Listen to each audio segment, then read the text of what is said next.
Hello, everybody, and welcome back to another episode of the Bikini and the Brain podcast. My name is Ashley Kaltwasser, and I'm here with the man, the myth, the legend.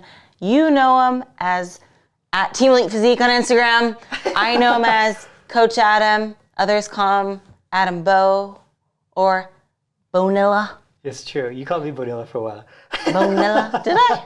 I don't. Yeah, way back in the day. I called you only by a last name? No, you just called me Adam Bonilla. Bonilla. Yeah, that was like 7 years ago. Fee-fi fofilla.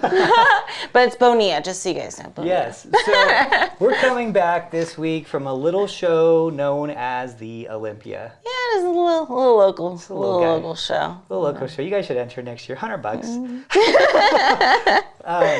But yeah, this. What an incredible show. Yeah. Actually, what an incredible show. It was a good one. It was one for the books.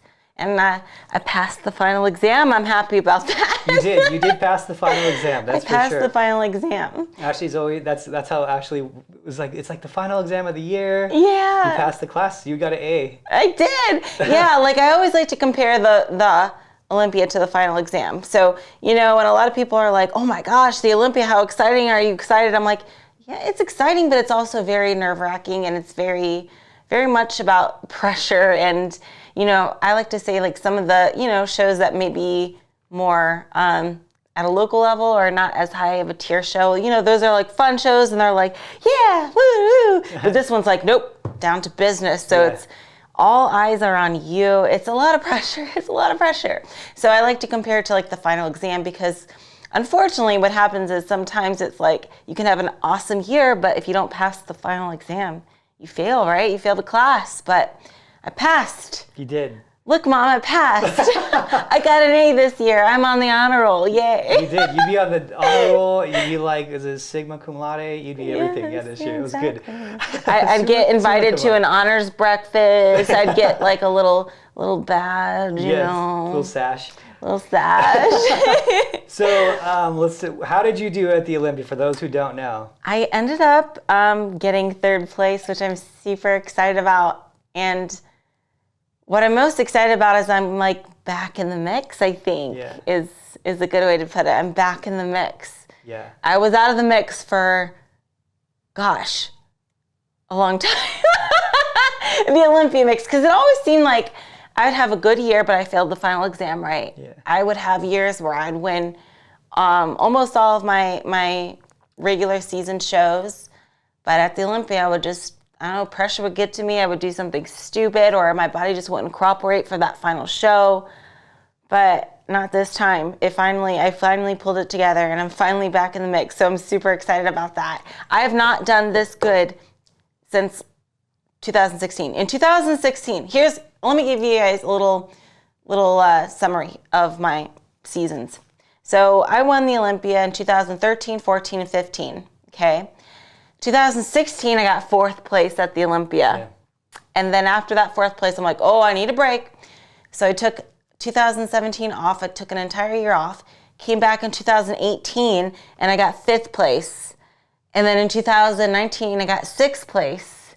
2020, I got seventh place. So I was like on the pattern of like getting a place lower each year, which was super frustrating. So I was like, you know, I told you my goal this year was to do better than I did last year and to reverse the trend of me placing one spot lower each year. That was like the goal. I didn't like say it to many people, but that's what the goal was. And I did that. I definitely reversed it big time. So now we're back in the mix. I'm so excited. I'm so excited. Yeah, and I didn't tell you my goal until after the Olympia, but my target was fourth. I was like, I think fourth is very, very realistic. Yes. And anything better is great. And I was like, that was my target.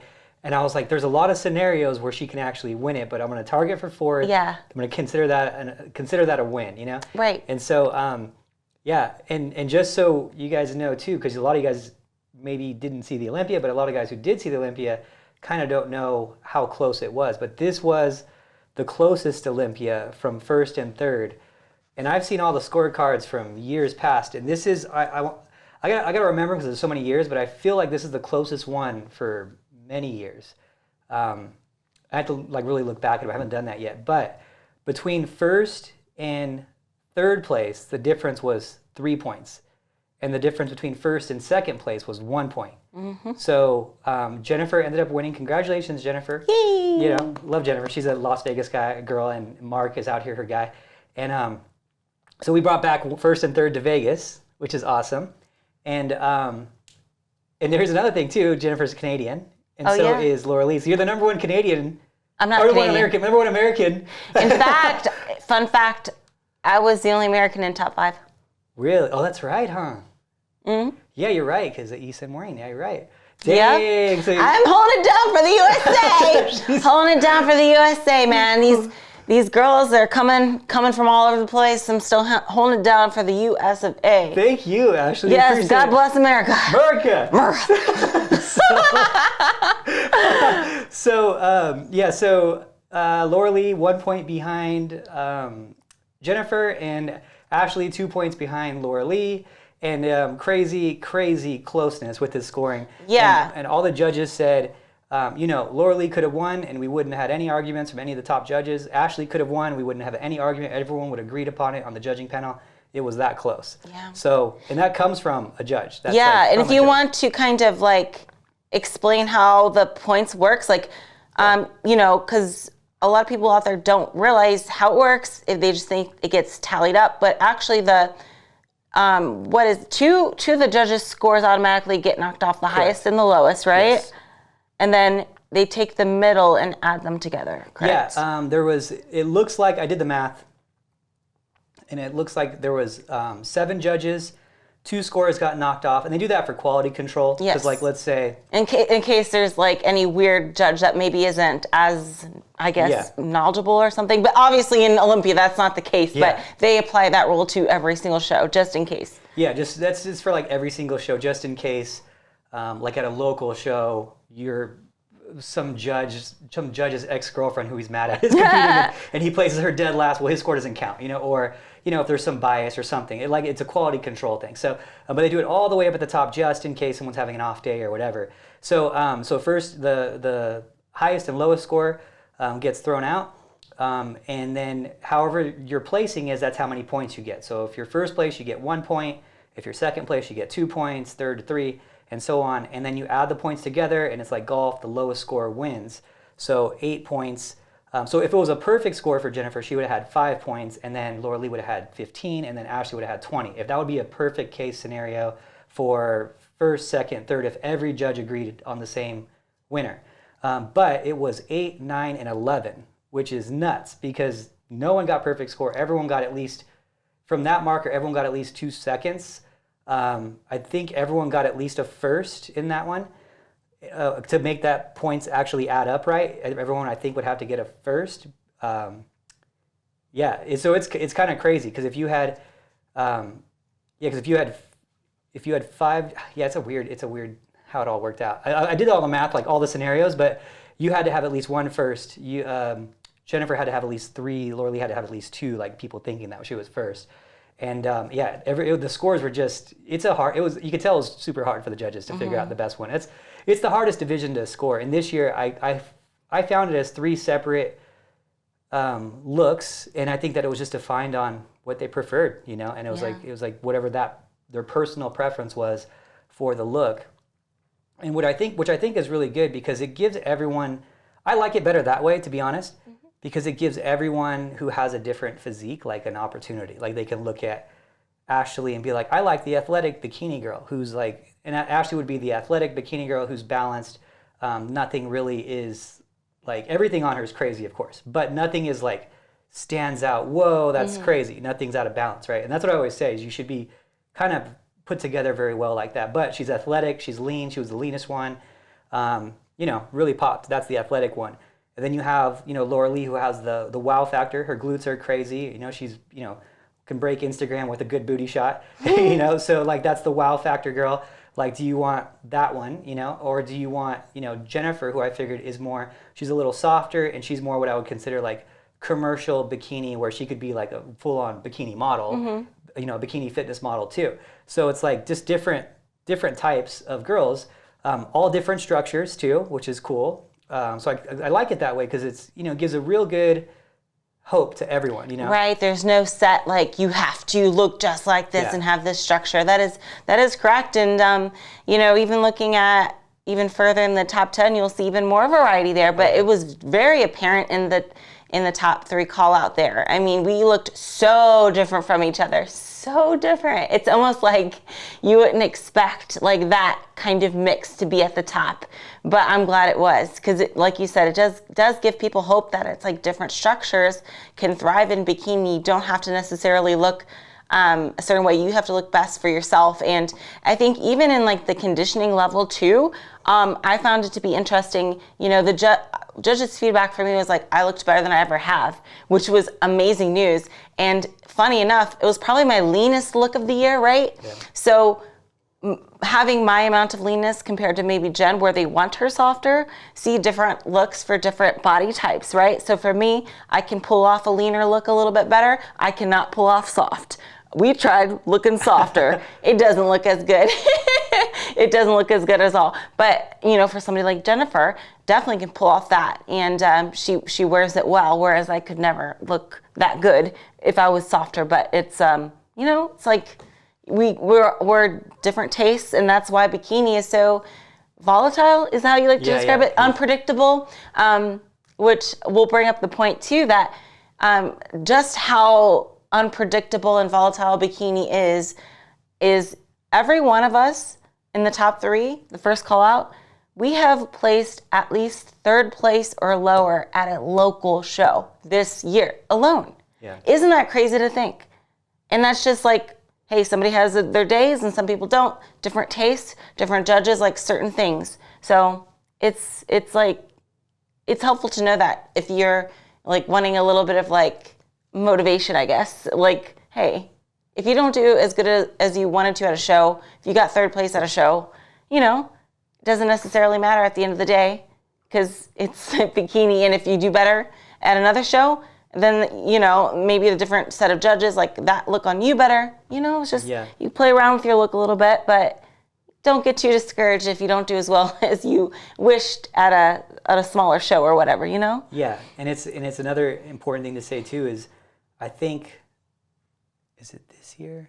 Or at least within the last, well, everyone in that top 3 has beaten everyone in that top 3. Yeah. So like, you know, Jennifer's beaten Laura Lee and you. You've beaten Laura Lee and Jennifer. Laura Lee's beaten Jennifer and you. Like, it's like, that's all happened, you know? It's crazy. Yeah. So it's like, it's anyone's day on the right, you know, in the right scenarios, you know? Our scenario that I'm glad that we got past our, East Coast curse, I'll call it, you know, because every time she was going to the East Coast, she would get just a little softer, like a little softer. I'm like, we're just going to go all out. We're going to prep for it and like just come in be extra. Oh yeah, we overshot just in case, yeah. Get in there super early. She came in Monday night. You know, last time she came in Thursday, and, you know, so it was like, we're just going to do everything that we possibly can. And it worked. And I think that that's another good thing to talk about too. Because I'm sure that you're going to run into those issues and have to figure these things out. So that was another cool thing to figure out. Yeah, definitely. And now I guess, so you guys know they're going to move it back to Vegas next year. So now we're in our element. Yeah. Oh gosh, bring it on. I'm extra excited now. Yeah. Bring it on, man. In my hometown. That'll be fun. It'll be fun too because Jennifer's down the street. You know, her and Mark will come here once in a while. So that'll be fun too to have them in their same city. I'm sure we're gonna have a lot of people down here for that time. That'll be fun next year. Like, so that'll be a real good time. I can't wait. I cannot wait. So any other takes that you had from? Yeah, I also wanted to point out too that I had a lot of people asking me like, how the heck did you improve that much from the Arnold, which was 2 weeks ago, till now? Well, you know what I mean? Yeah. What can you do in 2 weeks to make such big improvements? And, if you were tuning into our podcast previously, I mentioned that Arnold, which was 2 weeks ago, was probably my worst look of the year. I was still able to pull off a 4th, but it was not a look I was like excited about. I mean, I was happy to have placed 4th because I thought that was generous for me because I know I didn't look my best. And, a part of that was just kind of like stress and not sleeping, being out of my element. I just wasn't mentally there, and it kind of messed everything else up. My digestion sucked at the Arnold. Oh my gosh. But, I got sleep. I was more relaxed. I was less stressed. For whatever reason, I got it together, and I really, really, really pushed hard in that home stretch, really did. We basically got rid of all my carbs until like the week of the show. And definitely there was one point before the Olympia, I was like, oh my gosh, am I too shredded? You know, I was afraid I was almost too lean for bikini, because I haven't been this lean all year, I would say. But it all worked out, thank God. But surprisingly, before I went on for the Olympia, I was actually not stressed, and I wasn't even that nervous. I was like more calm. I was like a little bit nervous, but I was more calm than anything. So I don't know, I was just in a better headspace. Yeah. You know, I felt more prepared. I felt like I gave it everything. You know, hay's in the barn. Now I just gotta not do anything stupid, and it all kind of worked out for me. And you know, not even just physique, but everything seemed smoother with my posing and everything like that. So everything kind of just tied in together, which I was very happy about. Yeah, you know what's funny is James called me last night, and he was like, he's like, I just want to give you guys credit. He's like, that was the best 2-week transformation I've seen in pro bikini in my whole life. Yeah. Yeah. So that's pretty cool. You know, you know, a lot of people actually, I've had a couple people say like, not that, but like that was an incredible transformation. I don't know what you guys did and whatever. And I was like, dude, she just slept and grinded. That's really what it was. A lot of sleep. Yeah. I slept so much better for Olympia for whatever reason. I don't know, man. But I was miserable the week of Arnold. That was brutal, man. You were getting like 2 to 3 hours of sleep. I know. And then, I don't know, maybe just like my nerves calmed down after that and just was able to sleep. So I was super like thankful that I was able to, you know, my body was cooperating with me, and, you know, it's kind of cool to see my final form at the Olympia. But I'm not done yet, you know, of course. You know, I'm just getting started. She was already talking about shows literally the day before the Olympia. And I was like, can we just like get through tomorrow first? True. She's like, it's just too long. 5 weeks is too long. Yeah. So as of now, guys, my next show is the Romania Muscle Fest in Romania, believe it or not. So that's mid-November. And yeah, I'm already super excited about that. Oh my gosh. I'm not excited about the flight though. I hate long flights. I'm so fidgety. Like, I have to get up and move. I hate being stuck in one spot. It's like, feels so restrained. I'm like, get me up, get me walking. I need to do something. So, wish me luck on that flight. Up flight. and down the aisles on long flights. Right, I'll be doing some lunges. I don't know. But yeah, it's tough for me to sit still that long. And I unfortunately can't sleep on planes either, unless I'm like fully reclined. But yeah, other than the flight, I'm really excited to visit Romania and do the whole European seminar, which if you guys didn't know, I'm doing like a European seminar tour. In November, I'll be going to Romania to compete, but I'm not doing a seminar there, but I will be doing seminars in the UK, like 5 seminars in the UK, and then a seminar in Spain. And then I'm going to be competing in the Spain show as well. Yeah. The Big Man Weekend. That's a cool stage. That is a cool stage and a cool name. Like, you know what my motivation for that show is? Just to be called Miss Big Man Bikini. That would be like the coolest thing ever, to be Miss Big Man Bikini. Yeah, screw the Olympia title, Miss Big Man. Yeah, I want to be Miss Big Man. I feel like the translation didn't work as well there. But as well, yes. So someone was there maybe their second language on that one. That's funny. Oh no, I mean it's obviously geared more towards the guys. That's why Miss. But it would be kind of cool just to be like, oh yeah, Miss Big Man Bikini. That's me. Look at you. That's my motivation for Spain. That's funny. That's a cool stage. They do a really good job over there. So I'm excited to see that one too. And you know, we'll see what happens, and hopefully you get that. You can get a win, and then you can. She's one away, guys, just so you guys know.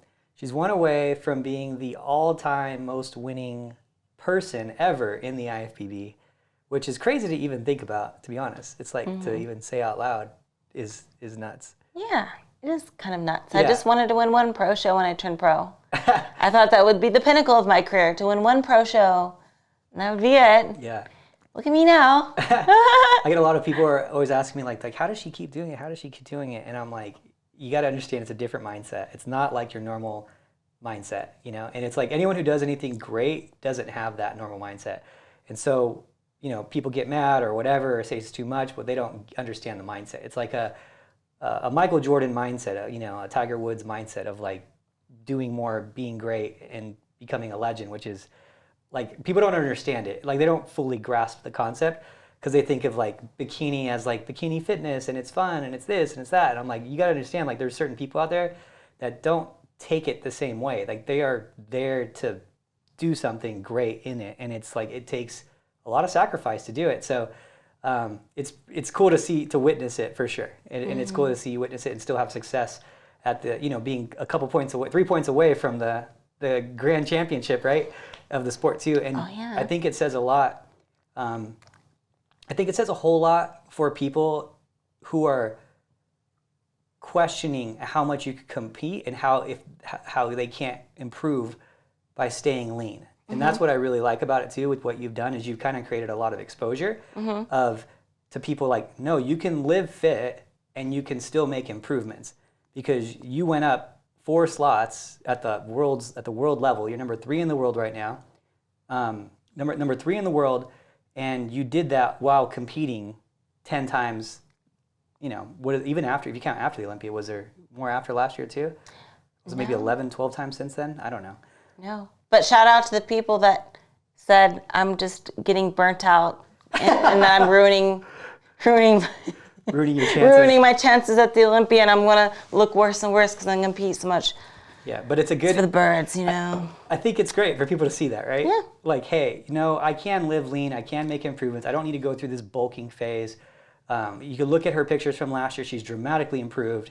And I think that that's a really good lesson for people out there, just to look at that and say, okay, whoever, the old school coaches are that are saying you need to bulk, show them the pictures. Be like, okay, well, can you explain this to me? This girl was significantly improved from year over year. She weighs more year over year and is leaner year over year, and is an advanced athlete, still weighing more and being leaner at next year's Olympia, all while competing 10 times throughout the year. So you tell me that I need to bulk. I think that I'm going to call BS on that. Right. And there's a difference between improving and bulking, right? But I will also add, just as a little disclaimer, I didn't need to make any major physique changes. The only thing I need to be cautious of is my upper body, but I didn't need to you know what I'm saying? It's not like anything drastically I had to improve on. Just the shoulders, I got to keep an eye on those. But you can still do it. And it's funny that you say people ask, how can you do it? And I'm more like, how can I not? Yeah. It's harder for me to stop than to keep going. I want to keep going. Yeah. I want to keep going so bad. You have no idea. I'm already oh, what's next? Come on, bring it on. I love it so much. And I think too is the whole part of living lean and living fit. I'm going to tell you guys something that might rub some people the wrong way, okay? All right? So, listen, I've been an athlete my whole life. I was a swimmer. I was a gymnast. I ran track in college. And here's where it's going to shock you guys. To be 100% honest, my college track days, the training for that was twice as hard as bikini. Easily, okay?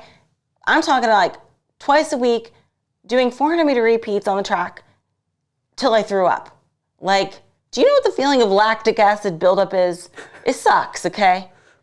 With bikini, the most challenging part would be the diet, right? It's the diet. But that has a lot to do with mindset too. But the training itself is easier than it was in track. I had to do 2-a-days in track, freaking 400-meter repeats till I threw up, and it wasn't on my own time. It was first practice, 6 a.m., second practice, 3 p.m. So, and in between that was also school and homework and commitments. Now it's on my own time. I don't do 2-a-day practices till I throw up. I sure don't. The only thing that's tougher, to be honest, would be the diet. But I've learned to cook my food in a way where I enjoy it. I like to say I've retrained my taste buds too, to where I don't even crave things like nachos. Sometimes I crave little cravings, little sweets here and there, but not to the point where I'm I need to binge or anything like that. It's more oh, I would a couple bites of a cookie, whatever. But it's nothing too serious. I really don't have cravings like that. And I don't really get that hungry anymore. So it's I kind of trained my mind and my taste buds, and it all comes together. So I know that's kind of hard to hear, but track was a lot harder, honestly. Yeah, and I agree with that too. And I was doing that all year round. There was no breaks. Yeah, I see those girls train, and even a lot of college sports are like, Yeah. I would say are just the amount of work you have to do, Yeah.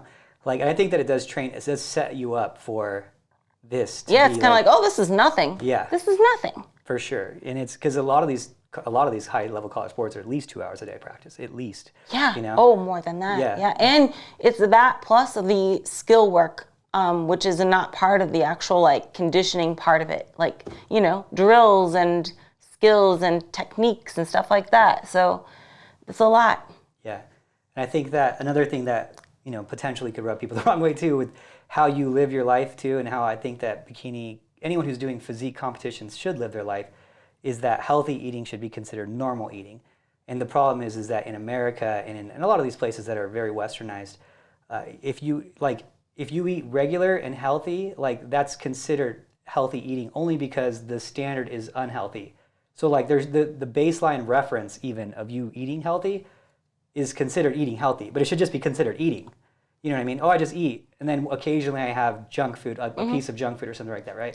But for everyone else, that's the baseline. That's like the baseline. And they're like, oh, you eat so healthy. You're like, no, I'm eating like normal, how you're supposed to eat for longevity and health. Like that's just normal eating. You're eating like it's so, but it's so weird that the lens that people look at like a diet like yours at, which is just lean, good, nutritious foods, is sacrificial and healthy eating when it was literally the only eating available like 100 years ago. It was the only eating available, and now we're like, oh no, now you're health eating, right? And now you're sacrificing so much. It's like, no, you need to change your mindset, Exactly. Like this is regular eating. You're doing bad. Yeah. I'm doing good. Don't get mad at me because I'm eating how I'm supposed to eat. You know what I mean? So I think a lot of people convince themselves like, I deserve this now. Yeah. I worked so hard, so I deserve this huge meal of cheesecake and hamburger and French fries. Like, I deserve it. And it's like, does your body want that? Do you think you're gonna feel the best after eating that? For me, I think the opposite. I'm like, I wanna treat my body right, okay? Of course, I'll have some extra calories, if I'm in a deficit, I'll have some extra calories afterwards. But I mean, where do these calories come from? And am I really treating myself the best if I'm going to have something like that? Or am I going to feel like complete crap afterwards? Yeah. You know what I'm saying? And the thing about me is I am going to be honest, I'm not 100% perfect with the diet. It's not like, okay, listen, there's people out there that measure their stuff to a T and like eat on time. Like I'm not like OCD like that. I'm like, I'm not. It's like, oh, I'm hungry, I'll eat, whatever. I'm not 100% perfect, and if I do go off of my diet, it's more like I'll have nibbles of things, but I never really go all out with these huge meals or something like that, you know what I mean? So I'm by no means like perfect. Don't look to me and be like, oh my God, she's never cheated on her diet ever. No, little nibbles, snacks, munchies, whatever, a little pick at something, but I don't go crazy. I don't have one of those huge meals because I know that it's going to make me feel like so much crap afterwards, and I'm going to probably wake up the next day and be like regretting it. Like, oh, I just feel like I just feel sick. The feeling of overdoing it after a show with a huge cheat meal of things you haven't had in forever and just has a negative side effect. Yeah. And I think it's a good, because we're playing it as a sport too, and I think that that's good for people to see, especially like here we have, in the office, we have pros here. And I'm like, well, you see what the target is. That's the target. And I think a lot of people don't understand is that if you compare yourself right now to that mindset of Ashley right now, you're gonna seem miles away like you could never do it. And I was telling like Anya the other day too, I was like, this is a muscle just like any other muscle. And your mind is a muscle, and you have to train your mind just like you train your body. And eventually you can end up at that state where it seems where you're in this state where you don't want to have cheat meals, where you want to have just a nibble and that's enough, where you don't but that takes time. That takes just like building your body, building your mental strength is another part of it. And you guys, and it's, when you're here, I think it's great for everyone. I think it's great especially because Anya has a ton of potential. I think she'll get to the Olympia this year coming up. And I'm like, that's where you need to be at. And if you can see the holes between now and where you're at and where she's at, then you can see where your improvement areas lie, and it's an awesome standard to see for people who watch podcasts too. Like, one, if you compare yourself to her right now, not too many people are gonna be there. A lot of pros are not even close to that. But years and years of doing it since you were in, sports since you were a kid, and eating for your sport and all that, like it takes time. It takes time to develop that too. So don't set yourself to the standard of that being it, but set yourself to the standard of you being better than yesterday and you being stronger than yesterday, and just continually progress that and build that muscle.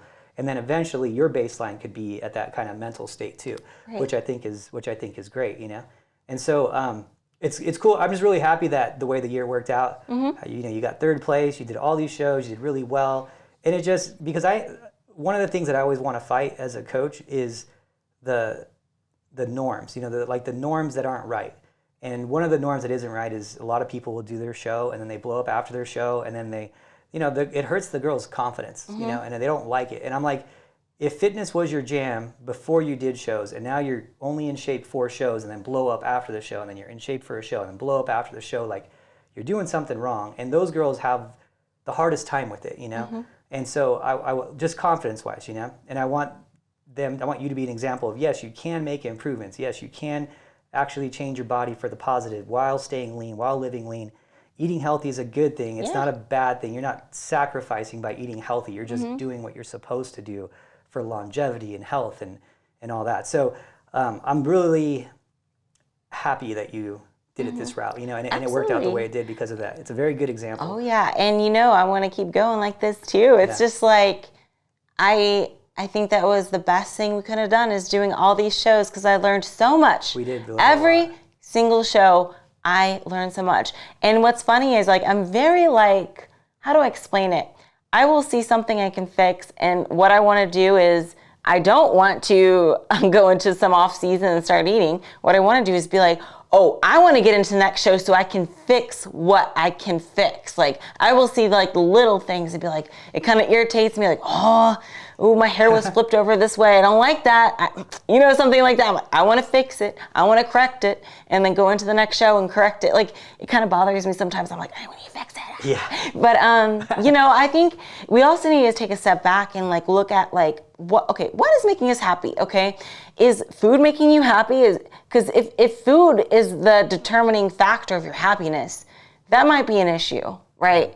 For me, what makes me happy is meeting my goals, improving, having these amazing experiences, being able to compete all over the world. Like, who gets to do that? Not many people. Yeah. That's what makes me happy. It isn't like food. It isn't like, getting to eat whatever I can or whatever I want. That's kind of like it's a low form of happiness. I mean, if that really is your happiness, then yikes. Yeah. You know what I mean? It just seems like if we're looking at the bigger picture, accomplishing the goals is what makes me happy long term, not 5 minutes of satisfaction with a cheesecake. Yeah, and if that is it, you really do have to look at I would say really look at yourself and see if this is the right sport, for you, because it's a lot of sacrifice goes into this level, a lot of sacrifice, and people don't really see it.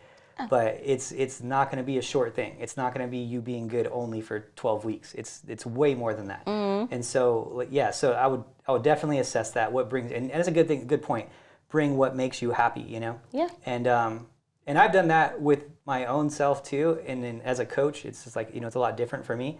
And for me, it was like, okay, do I want to grow and grow and grow like Team Elite? And I was like, at a certain point, I was like, no, this is it. I don't want any more coaches. I don't want to take on a bunch of athletes and make it not fun and just make it hard and make it work.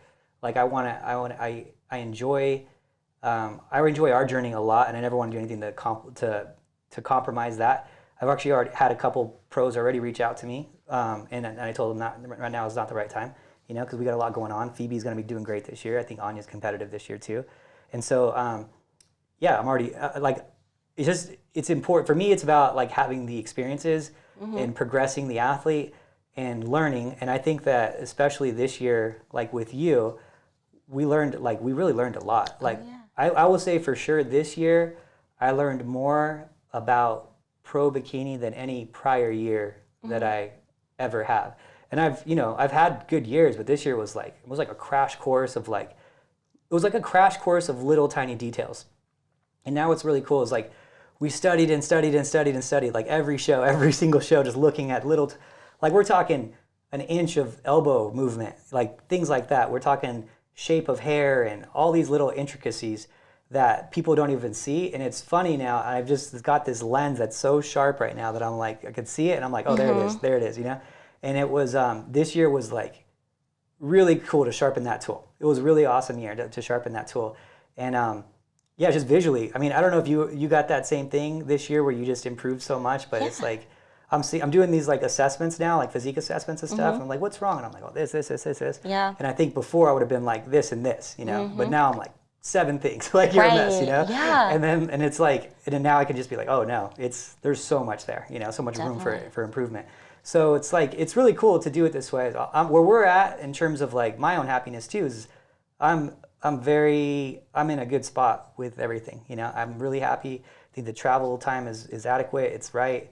Everything's where I want it to be. So I'm having a good time. Living the dream, man. Yeah, I think it's fun to learn. I feel like every show is like, you know, a different set of challenges, and that's what makes it interesting. And like we said, bikini's unpredictable, but I guess it's also what keeps you on the edge of your seat too, right? And then it's like, I love to improve each show, even if it's something so small, even if you guys can't notice it. I promise there's at least something I'm changing every single show. Something. It might be so minute you might not pick it up. But every time I'll take a look at my photos, even after prejudging, be like, what can I fix? What can I fix? I can step here better. I can angle myself better this way or that way. Or maybe I should just, you know, put my hair on this side rather than that side. It's something every single time. But, you know, all those little things definitely add up at the end of the day to the bigger picture. And I would not have been able to learn these things if I didn't compete so much. And I just had the most fun year of my entire life this year. I think a lot of people might look at it and be like, oh, that must be miserable staying in prep that long. And I'm like, nah, it's just life. And life's amazing. I wouldn't have my life any other way. Honestly, I'm having so much fun. I feel like I'm like the luckiest girl in the world. I feel like Cinderella. Like, that's so cool. I'm in the perfect like scenario to do this, you know? I don't have kids. I don't have a family that's here, like, you know what I mean? I don't have pets. I can do whatever the heck I want. I call the shots. I make the rules. I have an awesome coach that supports me and is so enthusiastic just like me. I have an awesome sponsor that takes care of everything, that loves to see me compete. I have like a lot of people on my team, a lot of people helping me, you know? I'm just so lucky. And, you know, I have the body to do it. I have the mindset to follow through with everything. I'm like, I was made for this. Yeah, you really were made for it. Your body's tough, you know. It's got longevity in it for sure. Like, it is not getting. Like, people are like, oh, she's gonna get a worn out look. I'm like, when? I'm like, tell me when. You know, because we're in like 50 shows. So when is that gonna happen? You keep saying that. I'm like, but she's getting better. It's not getting worse. It's getting better. So like, you have these preconceived notions of what the human body's capable of, and I don't have that. I just go off of feedback of what the body says it's capable of after it does it, you know. And like, it's everyone's like, oh, she's gonna be tired. I'm like, when? It's so funny. I'm like, you're the expert, right? You tell me when. So you know, you name someone who's done it and show me how they look. So it's pretty cool to see that you're like breaking all those standards too. And you know what? Yeah, shout out to your sponsors too. We should give them a shout out because honestly, they've had a good year, and High Tech has been High Tech, man. High Tech, seriously, you guys are awesome. Like, you're an awesome sponsor. I appreciate what you do for Ashley. Oh yeah. So if you guys are wondering how the heck I can afford to go all these shows, it's because of High Tech. They pay for everything. They pay for my accommodations, hotel, travel, tanning if I needed anything associated with competitions, food or anything. They take care of it. You know, trifecta. Trifecta's awesome. Send me food. That's how I stay on track, man. If you know, we don't have time to cook sometimes, and we're going show to show like that. They send it. And they send it to me too, so thank you. Yes, trifecta. They keep me fed and keep me yes, and then Angels with the suits. They are just, you know what's so awesome about them? They will go so far out of their way just to make sure my suits are on point. And if, like, I promise you, if I was like, oh my gosh, I want to do a show this weekend, I need a suit by tomorrow, I promise you, they would make it happen. Yeah. They make it happen for me. They are so amazing. And anytime I need anything, they're there, you know. Liquid Sunrays, tan sponsor, still sporting their tan. Yes, still sporting. Stage Ready Hair takes care of my hair needs. Yeah, we should, you know what? And then on, just to go into a little bit with Angels, but they've been really good to me for, I want to say like 7 years, something like that, something crazy.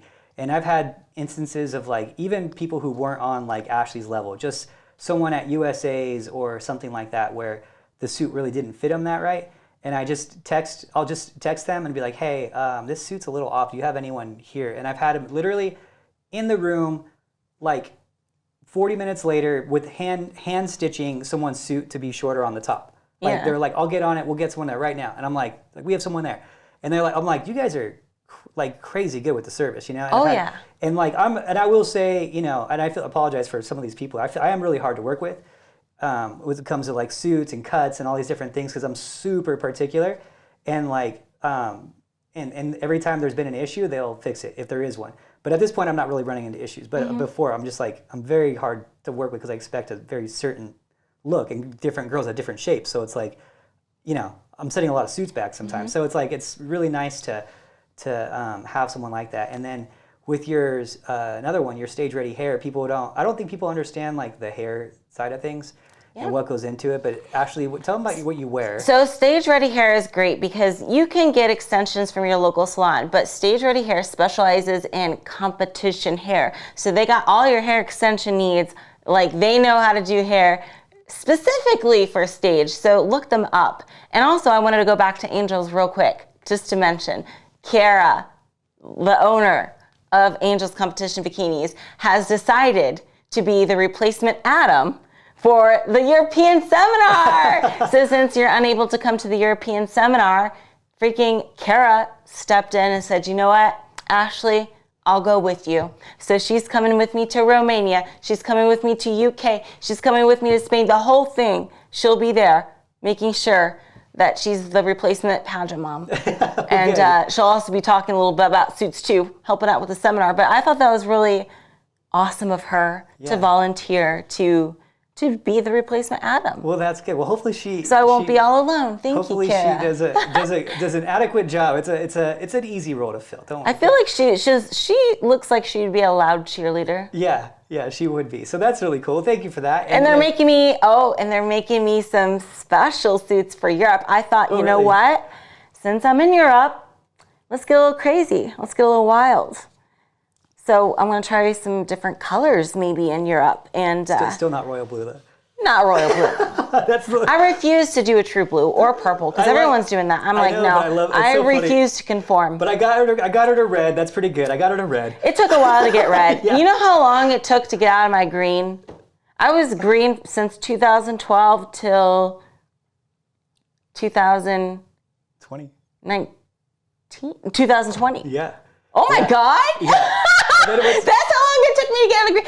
In those 8 years, I was some form of green, whether it be a bluish green or an emerald green or an army green or a grass green, Kelly green. I was always green. She's always green. I'm a person of my ways, right? She goes, what's funny is she was like tempting to wear a different color suit to the Olympia. And she was like we're going back and forth with it. And then she's like, well, I feel like they've seen me in red so much that I've worn it too much. And I was like, Ashley, you've worn green since you were a fetus. Yeah. I was like, what do you mean? Too much. It's so funny. I'm always afraid they're not going to recognize me. Like, I have to start my whole career over. Like, who's this new girl on stage? Like, I don't know. I feel like I lose my identity, right? But since we're in Europe, I figure, you know what? Let's test the waters a little bit, Let's test the waters. So you might be seeing me in a few different colors. Nothing too crazy, though. It's nothing like you wouldn't kind of already expect, but... We should get a vote and see what people want to see you in, what color they want to see you in. I guarantee you it's not going to be purple, though.